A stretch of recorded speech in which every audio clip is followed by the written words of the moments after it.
Hi, I'm Bill Gradishar from Northwestern University, joined by my friend and colleague Hope Rugo from UCSF, and we're here at the San Antonio Breast Cancer Symposium, and we thought we'd share with you some of the presentations that we thought were most informative, particularly for clinicians, and how this may impact on how you care for patients. So I hope you want to start us out on one of them. Yes, absolutely. I think that at San Antonio this year we heard a number of different really interesting studies, and I've sort of broken them up in my thinking about hormone receptor positive, HER2 positive, and triple negative, and then there were some other smattering studies that were, I think, are really important. A new PARP inhibitor and pathologic complete response and its relationship to event-free survival. So starting with the hormone receptor positive disease, in the late stage setting, so advanced disease, we saw the results of the Mona Lisa trial, which was a trial looking at using the CDK4/6 inhibitor ribociclib along with ovarian function suppression with a GnRH or LHRH agonist and hormone therapy. And the unique aspect of this trial was the patients were premenopausal in the first line setting, and they could choose two different kinds of chemotherapy, hormone therapy, either an aromatase inhibitor or tamoxifen. And what they showed, of course, was similar hazard ratio and benefit and progression-free survival, as we all, I think, would have guessed. We've seen a subset from Paloma 3, but the side effects weren't any different, which was also really nice to see. But what's really important, I think, taking this to practice is that you don't have to remove women's ovaries. You can use a chemical method of ovarian suppression, and also that you can use tamoxifen. So if a patient doesn't tolerate an aromatase inhibitor, it does seem that we get a similar degree of benefit adding a CDK4/6 inhibitor to tamoxifen. So I was pleased to see the results. I think they'll help us moving forward. Yeah, and I think it's been sort of consistent across all the trials, all the drugs, that if you partner one of these compounds, CDK4/6 inhibitors, with an endocrine agent, that you get that significant incremental improvement in outcome. And I think that's reassuring, particularly with respect to tamoxifen, because we haven't seen a lot of data with that. So I think it does become an option for premenopausal women, particularly if they're trying to avoid chemotherapy, which will inevitably come, but this does offer them another option. The other, so that was clearly something positive. Something that wasn't so encouraging was an alternative mTOR inhibitor that was looked at. And the reason that mTOR inhibitors still remain something that are of interest is because this is an important pathway in patients with hormone receptor positive disease, particularly after they develop or start to develop seeming resistance to endocrine therapy. And this was a trial in which patients with metastatic disease who had received prior therapy either received fulvestrant with two different doses of a new mTOR inhibitor, vistutirtib. And this particular compound is a dual TORC inhibitor, TORC1 and TORC2. So in preclinical models, it was identified as a drug that may be highly effective, even more so than everolimus, and this was an effort to see if that translated to similar findings in the clinic. So two treatment arms with different doses of the new mTOR inhibitor, and then the fourth treatment arm was fulvestrant plus everolimus. And as it turned out, the bottom line of the trial was the new, better dual TORC inhibitor did not perform as well as fulvestrant plus everolimus. And all three treatment arms were better than fulvestrant alone. But I think what we learned from this, at least for practice, is in the near future anyway, the mTOR inhibitor of choice will remain everolimus. I think it's really interesting because the preclinical data suggested that you had to inhibit that whole complex of mTOR, the activating complex, so TORC 1 and 2. And so it made a lot of sense that that would be a better agent, but there was toxicity with the TORC inhibitor. And then intriguingly, this were patients whose disease had progressed on aromatase inhibitors where maybe somewhere between 20 and 30% of them might have mutations in the estrogen receptor called ESR1 mutations. And in very elegant work by our colleagues in a variety of different settings, we've seen that prior exposure to these aromatase inhibitors and development of an ESR1 mutation predicts relative resistance to aromatase inhibitors and sensitivity to fulvestrant. So of course that's the reason to use fulvestrant the next step if you're not checking ESR1. But in the everolimus arm, it way outperformed what they expected. And what was interesting is they had a PFS in the everolimus arm of 12 months. So that's longer than we saw in Bolero, where we used exemestane, of course, as the partner. But also the precog study that was presented about a year ago looked at fulvestrant and everolimus as well in a randomized phase 2 trial and showed a PFS a little over 10 months. So we are seeing that everolimus continues to have a role. And of course, now we can prevent mouth sores using a steroid mouthwash from our SWISH trial. So I think it still remains as a subsequent therapy, which is important. We also presented some interesting data going back to the CDK4/6 inhibitors long-term follow-up from PALOMA-2. And PALOMA-2 now it's actually the longest follow-up of any of these trials, now out past 33 months. And what we saw was that the PFS in the treatment arm was now out past 27 months, and in the control arm about the same at 14 plus months. So now we have truly a doubling of the progression-free survival, no more toxicities. And interestingly, the majority of patients went on to fulvestrant and some to exemestane as their second-line therapy. There's a significant delay to time to chemotherapy if you're in the palbociclib arm versus the placebo arm, which is encouraging. Only a small number of patients, interestingly, received everolimus, I think because of the need to, at the time the study was done, to partner it with exemestane. No additional toxicities. So I think this adds to our body of data, and really these agents are here to stay. And we did hear also longer-term follow-up of the soft and text trials. And, I guess you can go through all the nuances of the trials and the different treatment arms, but it was essentially asking the question across these two trials of what the contribution of ovarian suppression would be to endocrine therapy in younger women, and would this improve their overall outcome. Now, with 8 years of follow-up, in my own view, I'm not sure that my impression of the data has changed all that much. We still don't have a survival benefit that we see in the trial. But I would still, what my takeaway was from the data, both now and before, was that if you have higher risk younger women, meaning they're going to require chemotherapy or they're in the youngest age group, this is certainly a strategy that I would employ. I would at least consider or discuss ovarian suppression with the patient. And then whether or not you're going to draw a distinction between using tamoxifen or aromatase inhibitor, there are, again, nuances within the trial. But my overall view is if you're at high enough risk, ovarian suppression should be considered if a woman remains premenopausal, having gotten chemotherapy, or if she didn't receive chemotherapy at all. Yeah, I agree with you 100%. I think that my take on it was even a little bit more that I was really pleased that with 8 and 9 years of follow-up, the data in women under the age of 35 is really held up with, if you compare tamoxifen and ovarian function suppression to tamoxifen alone, there's over an 11% absolute benefit in disease-free survival. And with exemestane and ovarian function suppression versus tamoxifen, it's over 14%. These are huge numbers that we just don't see in any of our trials. So unfortunately, although there's toxicity associated with the treatment, it really has a huge impact on these patients, most of whom, almost 100%, 98% received chemotherapy. So they clearly had higher risk disease, which we see.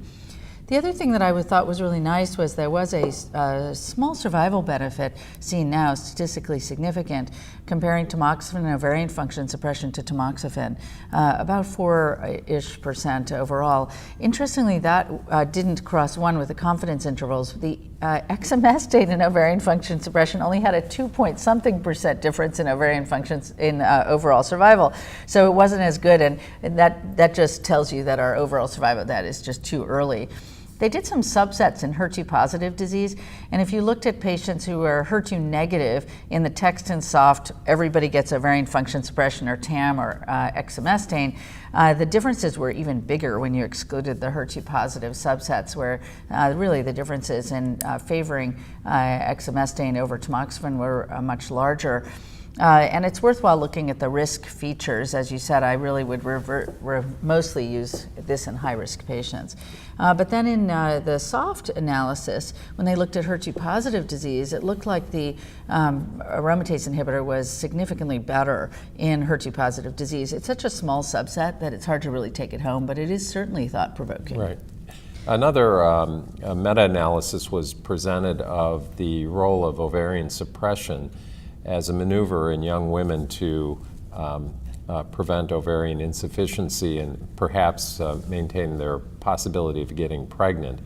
And I think this was a large effort to cull all the data that was currently available, at least in breast cancer. And it did meet with a little bit of discussion afterwards, both from the perspective of have all the relevant trials been included, as well as why are we limiting the discussion only to breast cancer. But all that said, as a caveat, the data suggests that if you do give ovarian suppression to women getting chemotherapy, young women, you do enhance their chances of maintaining fertility. The risk of premature ovarian insufficiency is reduced. The risk of amenorrhea at different time points, all the way up to 2 years, is reduced with GnRH agonists. And they were able to look, at least with the data that was available, and the success of subsequent pregnancies was higher in women who received GnRH agonists during the time of receiving adjuvant chemotherapy. So I think, again, this is an option, something that should be discussed with patients, either as a medical oncologist or if they see a fertility specialist prior to starting chemotherapy. And at least it's data that collectively supports this strategy. Yeah, I agree. I think that it just has to be individualized, but we also have to keep in mind that harvesting eggs is and freezing eggs or embryos is the most sure way to preserve fertility in women, because we really have no idea what happens to their reserve of eggs over time as we treat them with ongoing endocrine therapy, et cetera. And I think the jury, in my mind, is still out about the preservation of ovarian function in ER-positive disease, where then we're going to treat them with a lot of hormone therapy. But I think, one of the big issues for us, and what came out also in soft and text, very similar to what we saw in the initial presentation, was that compliance is an issue, but they actually were able to report that 25% of women from the combined soft and text analysis who were randomized to the aromatase inhibitor plus ovarian function suppression stopped study therapy by 4 years. That's a quarter of the patients who only took 4 years of therapy. Now, they may have gone on to another hormone therapy. They did track that. I haven't reported it yet, but it's difficult therapy to tolerate for a number of different reasons. Sexual side effects are a big area, but of course, as we know, joint pains and stiffness are an area of toxicity that crosses menopausal status.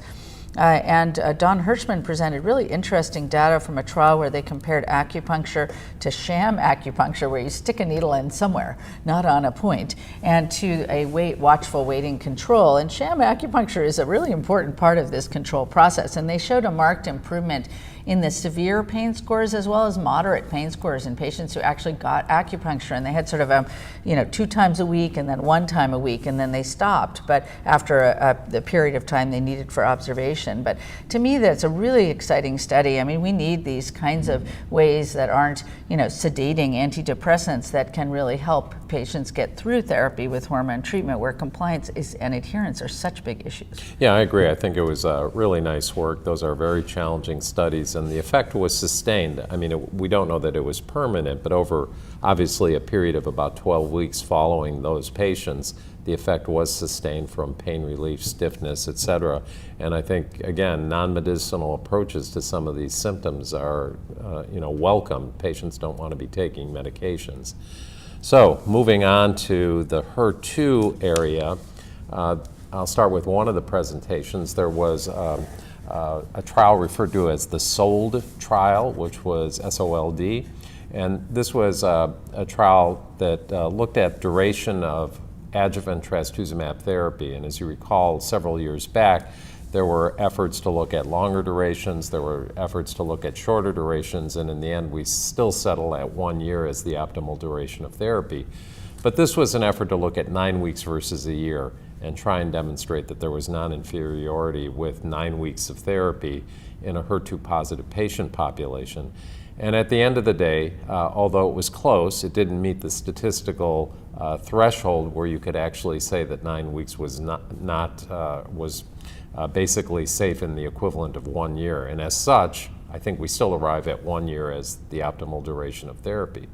But again, in my own view, in other parts of the world where you have very limited resources, if you were to look at this data set, although we may not suggest generally that we would give anything less than a year, on some level, there is some reassurance that if you didn't have a lot of resources and you could get some Herceptin, something is better than nothing. Well, and the other thing about developing countries is that chemo is cheap. And what they did show in this trial, which I think is quite interesting, is that if you used 100 per meter squared of docetaxel for 3 doses, not 4, versus the 80, I don't know why they chose 80, but they saw that there wasn't the same benefit of extending out the trastuzumab for a year. In other words, you might be able to overcome it in subset analysis, the forest plot, by using more chemotherapy, which is kind of interesting. I mean, there was more cardiac toxicity with a year than 9 weeks. Everybody got an anthracycline, which is important.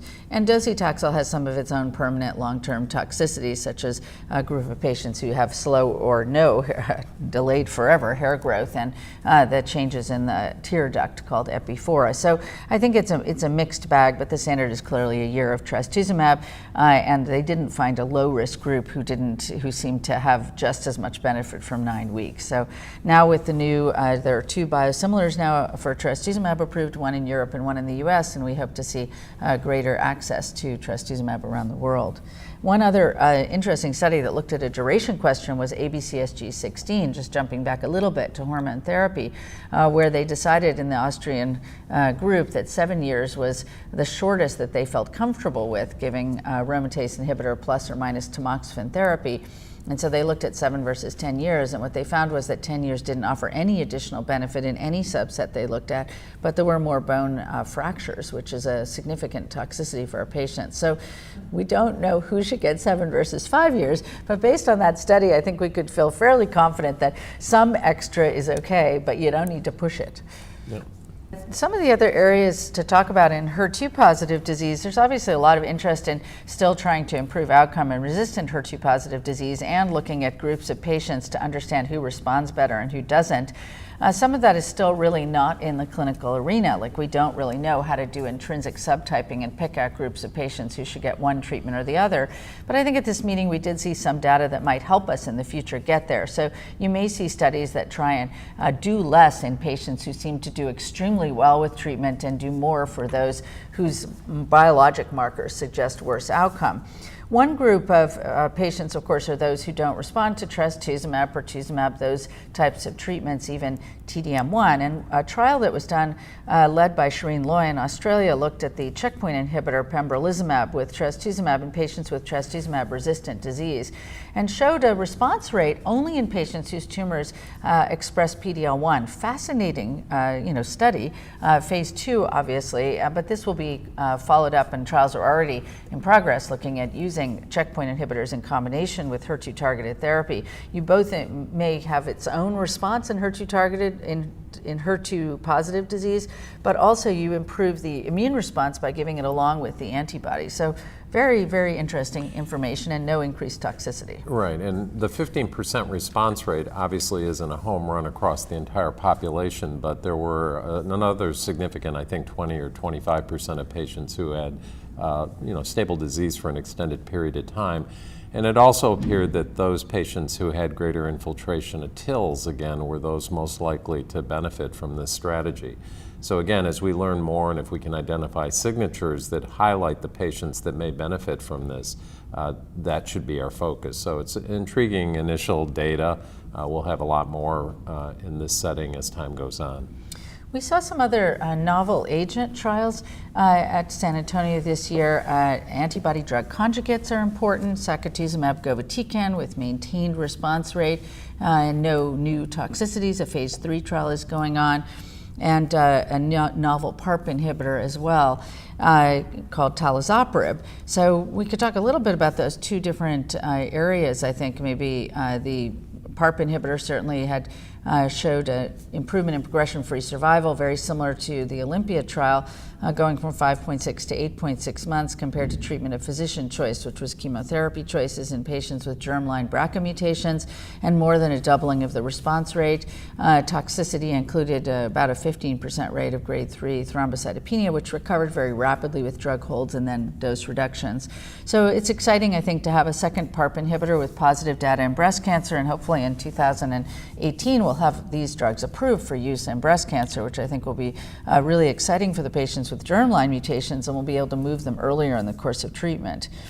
Sacituzumab is quite interesting. Yeah, so sacituzumab, another antibody drug conjugate, was evaluated and updated from a triple negative trial. And in that trial, there was a response rate. Again, these are patients who had gotten significant prior therapy before they were enrolled on the trial. And the response rate was around 34 or 5%. And, you know, these are patients who are sort of gone through most of the standard therapies, anthracyclines, taxanes, as well as other drugs before they went on to this trial. And equally important is the tolerance or tolerability of it is quite well and predictable, the most common side effects being hematologic. So I think that this may have, I would predict that this is a drug that probably will go forward. And you know, there are other antibody drug conjugates in development, not only in the realm of triple negative disease, but also in the HER2 setting as well. So I think this strategy of putting a payload on a target, an antibody, so that you can target a specific thing with respect to the subtype of breast cancer is probably going to be something we see more of in the next couple of years. Yeah, I agree. I mean, sacituzumab govitecan is such an interesting drug because the payload is different. SN38, the active component of irinotecan, and very, very potent. You do get a little bit of toxicity from it, but it seems to be quite modest. And I agree, certainly there's a submission at the FDA for accelerated approval based on this data, which I think is, you know, these were patients who had 2 or more lines of therapy for metastatic disease, so quite impressive. You know, certainly one of the things we were always questioning is how we study new agents, and the I-SPY 2 phase 2 standing platform adaptively designed randomized phase 2 trial is really designed to study novel agents in the neoadjuvant setting with PCR as the endpoint to determine efficacy, and then be able to power registration style trials in the patient population who are most likely to benefit. And I-SPY has now actually had more than 1,000 patients complete surgery and more than 2,000 have been enrolled. But the key here is showing that PCR correlates with event-free survival. And Doug E. presented on the behalf of the I-SPY investigators data from over 500 patients who have at least 3 years, a median of 3 years of follow-up, and showed a very tight correlation with PCR, very strictly and centrally defined, with event-free survival, where patients with PCR had a 98% or so event-free survival. And this, I think, is incredibly encouraging for us, suggesting that studying novel agents in this way can really give us some insight into what treatments will work. And it gives us a little bit of food for thought about the adjuvant trials that have shown relatively modest benefits, where we enroll a lower risk population and take a one-size-fits-all approach. Yeah, and I think the other thing, the data that we often compare what was presented to by Doug E. is the Cortizar data, the Fda Meta-Analysis. And what was interesting about the I-SPY data, leaving aside the different drugs that were evaluated, is the analysis took into account whether you received standard chemotherapy without an investigational drug, whether you were on a trial where a drug did not graduate, or even in those drugs where they did graduate. So it was a compilation of all these. And the other thing that came out of it, I think, is that across every subset that was evaluated, there was that finding that if you achieved a PCR, the difference between the curves is fairly striking. And you know, it was nicely presented by Doug that across every single subset, every permutation, there was a correlation with PCR and longer-term outcomes. So I think that surrogate endpoint of PCR is something that's real, and it's probably something that should be the focus of clinical trials we design in the future. Yeah, I mean, we've long thought that PCR and hormone receptor-positive disease doesn't correlate, but in I-SPY we only enrolled patients who have mammoprint high-risk disease. So in that case, in those patients, PCR does. So really important point. And with that, I think we'll wrap up our review of some of the most important topics that were addressed at this San Antonio Breast Cancer Symposium, the 40th year of the San Antonio Breast Cancer Symposium. It's a pleasure to talk to you about these really exciting events. Thank you.